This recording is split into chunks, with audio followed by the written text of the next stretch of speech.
تو انہوں نے کہا اے اللہ کے رسول صلی اللہ علیہ وسلم میرے تو 10 بچے ہیں، میں نے تو کبھی بھی کسی کا بوسہ نہیں لیا۔ تو آپ صلی اللہ علیہ وسلم نے اس صحابی کی طرف گھور کر دیکھا اور فرمایا کہ دیکھو جو شخص رحم نہیں کرتا اس پر رحم نہیں کیا جاتا۔ کیا آپ اب بھی اپنے بچوں کے ساتھ برا سلوک کریں گے؟ نہیں، ایسا مت کیجیے۔ اگر آپ چاہتے ہیں کہ روزے کا مقصد آپ کو حاصل ہو، آپ اپنے روزے کے مقصد میں کامیاب ہوں، تو آپ کے لیے ضروری ہے کہ آپ غصے سے پرہیز کریں، آپ پڑوسیوں کے ساتھ اچھا سلوک کریں، بیوی بچوں کے ساتھ بھی اچھا سلوک کریں۔ ناظرین محترم، ہم نے رمضان کے اندر روزے کی حالت میں جائز چیزوں کو چھوڑ دیا، لیکن ہماری حالت کیا ہے کہ گھر میں ٹائم پاس کے لیے فلمیں دیکھی جا رہی ہیں، سودی کاروبار ہو رہا ہے، رشوت بھی لے رہے ہیں اور دے بھی رہے ہیں، ماں باپ کی نافرمانی بھی ہو رہی ہے، ماں باپ کے ساتھ برا سلوک بھی ہو رہا ہے، میوزک بھی بج رہی ہے، غیبت بھی ہو رہی ہے۔ آپ سوچئے کہ روزہ رکھ کر ہم یہ سب کام کریں گے تو ہمارا روزہ بے مقصد کیوں نہیں ہوگا؟ آپ جانتے ہیں کہ ہماری سوسائٹی کے اندر لوگ سمجھتے ہیں کہ جو انٹرسٹ پر کوئی چیز لے وہی سود ہے، لیکن اللہ کے رسول صلی اللہ علیہ وسلم نے فرمایا کہ سب سے بڑا سود کیا ہے؟ صحیح الجامع الصغیر، حدیث نمبر 3539۔ اس حدیث کا ترجمہ یہ ہے، اللہ کے رسول صلی اللہ علیہ وسلم نے فرمایا، بہت چونکانے والی حدیث ہے۔ اللہ کے رسول صلی اللہ علیہ وسلم نے فرمایا کہ سود کے 73 دروازے ہیں، سود کے 73 دروازے ہیں، اور ان میں سب سے ہلکا یہ ہے کہ آدمی اپنے ماں کے ساتھ نکاح کرے، یعنی سب سے بدتر گناہ یہ ہے کہ آدمی اپنی ماں کے ساتھ زنا کرے۔ اور آپ صلی اللہ علیہ وسلم نے آگے فرمایا کہ سب سے بڑا سود یہ ہے کہ آدمی کسی مسلمان کی عزت پر حملہ کرے۔ ہمارے ہاں رشوت لی جا رہی ہے روزے کی حالت میں۔ رشوت کے بارے میں آپ صلی اللہ علیہ وسلم نے کیا فرمایا؟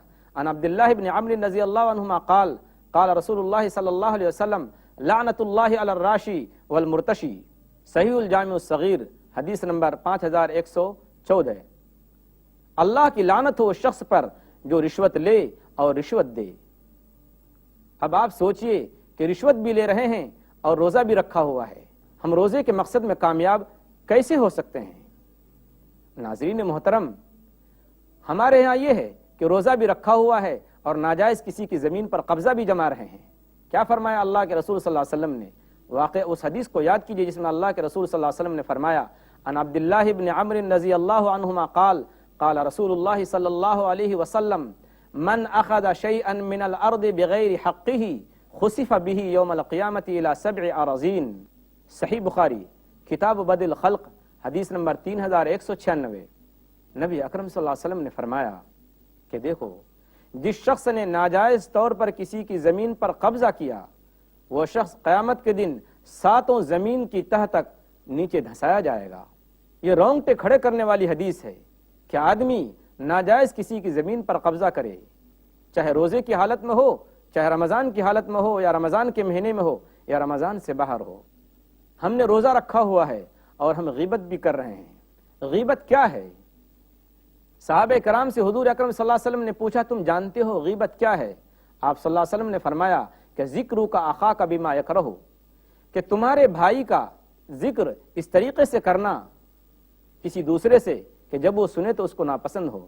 صحابہ کرام نے کہا اے اللہ کے رسول صلی اللہ علیہ وسلم، اگر وہ بات ہمارے بھائی کے اندر موجود ہو جسے ہم دوسروں کے سامنے بیان کر رہے ہیں تو بھی غیبت ہے۔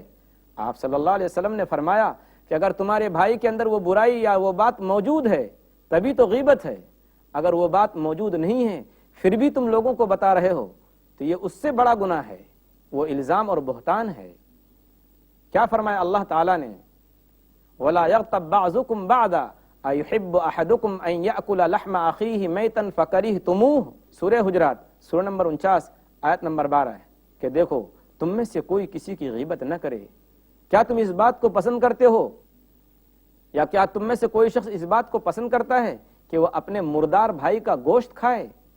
ظاہر بات ہے، مردار کوئی بھی ہو، چاہے وہ جانور ہو، چاہے وہ کوئی بھی چیز ہو، مردار ایسی ہی ناپسندیدہ چیز ہے کھانے کے اعتبار سے، لیکن اللہ تبارک و تعالیٰ نے یہاں بھائی کی مثال دی کہ جو شخص غیبت کرتا ہے گویا وہ اپنے مردار بھائی کا گوشت کھا رہا ہے۔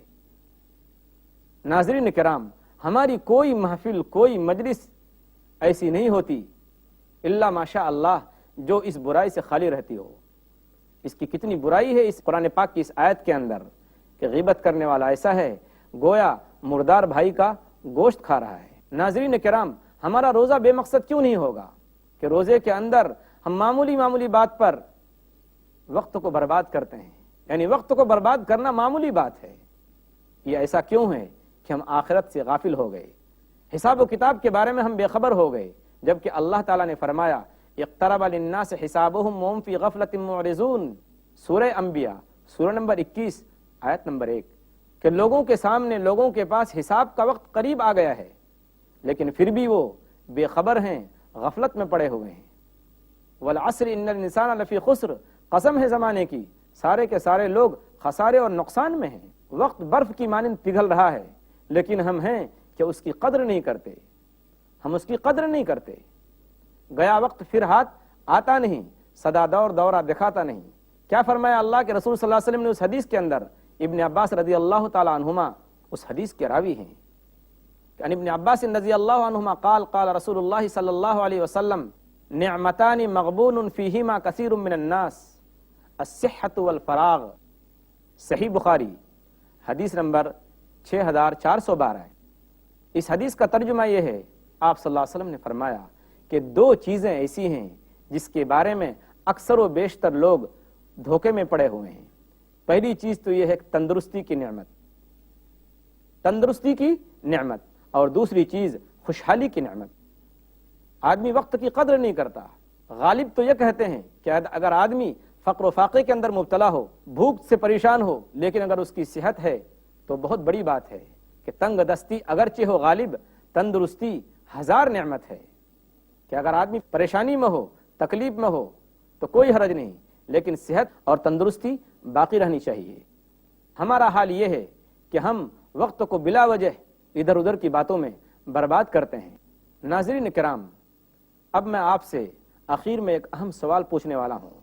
وہ سوال یہ ہے کہ ایک مفتی سے اگر آپ نے پوچھا رمضان کے دنوں میں روزے کی حالت میں کسی شخص نے غیبت کر لی، چغلی کر لی، جوا کھیل لیا، فلم دیکھ لی، سود کا پیسہ لے لیا، رشوت کا پیسہ لے لیا، کسی کی زمین پر ناجائز قبضہ کر لیا، یا ماں باپ کی نافرمانی کی، یا کوئی بھی ایسا کام جو شریعت کے خلاف ہو اس نے کر لیا، تو کیا اس کا روزہ ٹوٹ گیا؟ ظاہر بات ہے آپ کسی مفتی سے بھی پوچھیں گے تو وہ یہی جواب دے گا کہ اس کا روزہ نہیں ٹوٹا۔ لیکن آپ جانتے ہیں کیا ہوا؟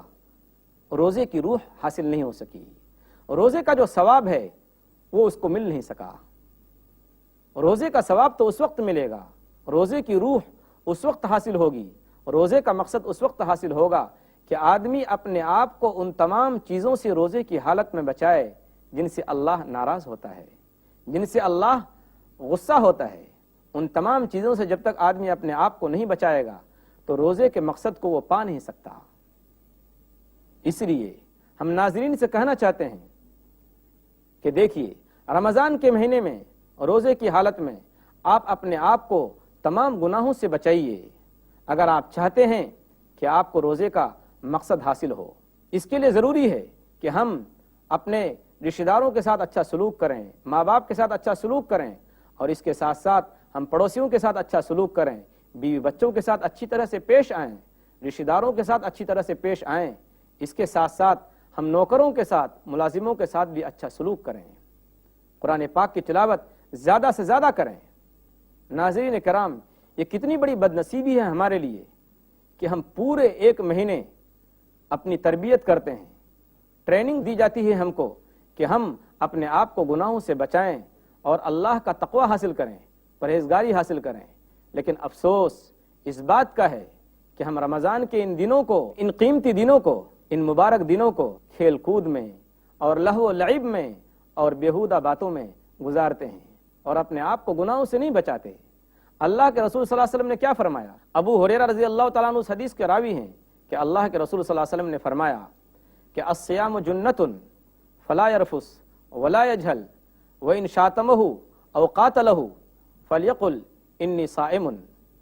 صحیح بخاری کتاب الصوم حدیث نمبر 1894، اس حدیث کا ترجمہ یہ ہے، اللہ کے رسول صلی اللہ علیہ وسلم نے فرمایا کہ روزہ ڈھال کی مانند ہے، لہذا تم میں سے جو شخص روزے سے ہو تو اسے چاہیے کہ وہ اپنی زبان سے کوئی بیہودہ اور گندی بات نہ نکالے اور نہ نادانی کی بات کرے، اور اگر کوئی اس کے ساتھ جھگڑے پر اتر آئے یا اس کو گالی دے تو وہ کہہ دے کہ دیکھو تم اپنی زبان گندی کرو اور خراب کرو، تم مجھے چاہے کچھ بھی کہہ لو لیکن میں روزے سے ہوں، میں تو کوئی ایسی بات اپنی زبان سے نہیں نکال سکتا جس سے اللہ ناراض ہو جائے۔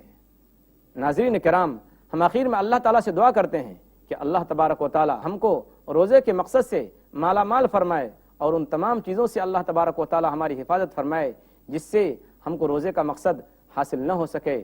آمین۔ وآخر دعوانا ان الحمد للہ رب العالمین، والسلام علیکم ورحمۃ اللہ وبرکاتہ۔